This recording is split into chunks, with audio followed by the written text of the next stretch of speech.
Hello everybody. Today we are going to start the chapter The Government. Student आज हम लोग the government chapter को शुरू करेंगे। ये सिविक्स का चैप्टर है। आज हम लोग ये जानेंगे कि गवर्नमेंट क्या होती है। तो the first question is what is government.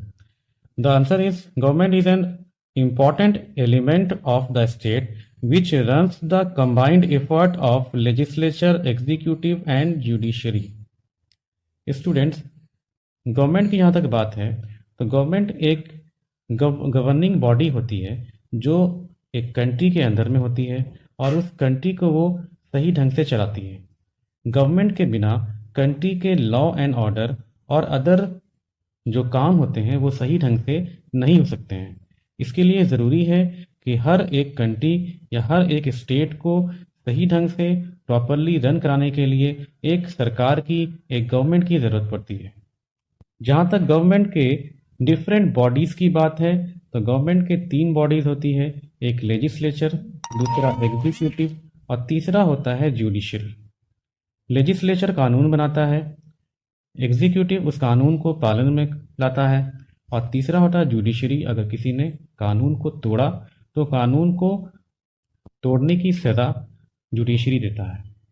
जहाँ तक गवर्नमेंट के अलग अलग फंक्शंस की बात है तो गवर्नमेंट जो होती है वो स्टेट या कंट्री को बहुत तरह के फैसिलिटीज़ प्रोवाइड करती है, जैसे कि कंट्री के अंदर में लॉ एंड ऑर्डर को मेंटेन रखना, अलग अलग तरह के नए नए जो ज़रूरत पड़ने पर रूल्स और रेगुलेशंस होते हैं उसको बनाना, साथ में गरीबी को मिटाना, बेरोज़गारी को मिटाना, अनएम्प्लॉयमेंट को, इनइक्वालिटी, अगर सोसाइटी में इनइक्वालिटी है उसे दूर करना, डिस्क्रिमिनेशन को, भेदभाव को दूर करना और साथ ही साथ लोगों को रोड्स, स्कूल्स, हॉस्पिटल्स, डैम्स ये सब बनवाना।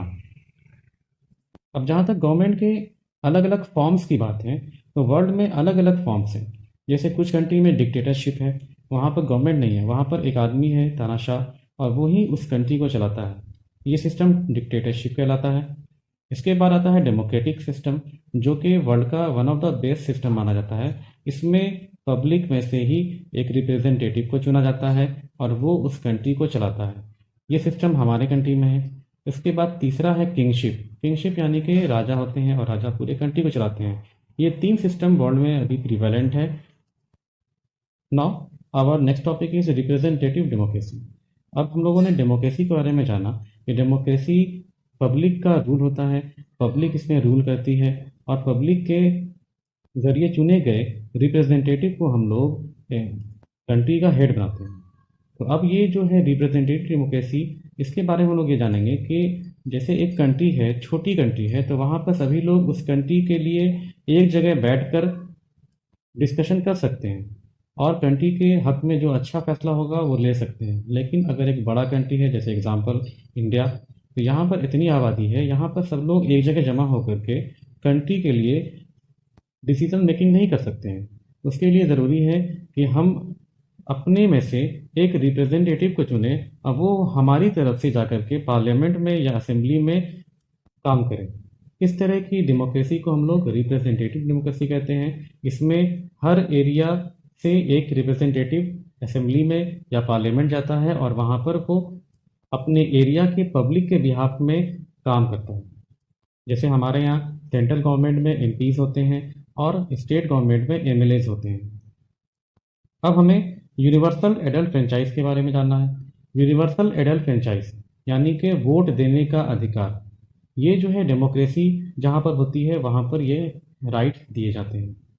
वोट देना एक बहुत इम्पॉर्टेंट राइट है।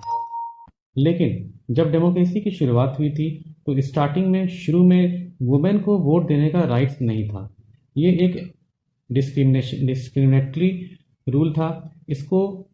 इसके खिलाफ लोगों ने आवाज़ उठाई, वुमेन्स ने बहुत सारे स्ट्रगल किए, मूवमेंट्स चलाए और वुमेन के वोट देने के राइट्स पर जितने भी मूवमेंट्स चलाए गए उन मूवमेंट्स को हम लोग सफ्रिगेट मूवमेंट कहते हैं।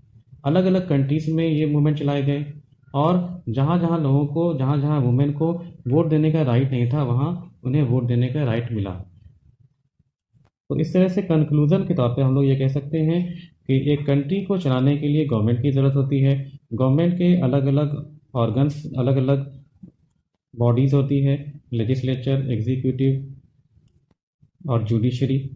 गवर्नमेंट में अगर कहा जाए तो best form of government democratic government है, जहाँ पर पब्लिक अपने में से एक रिप्रेजेंटेटिव को चुनती है और वो कंट्री के लिए काम करता है, वो अपने एरिया के लिए काम करता है। स्क्रीन पे जितने क्वेश्चन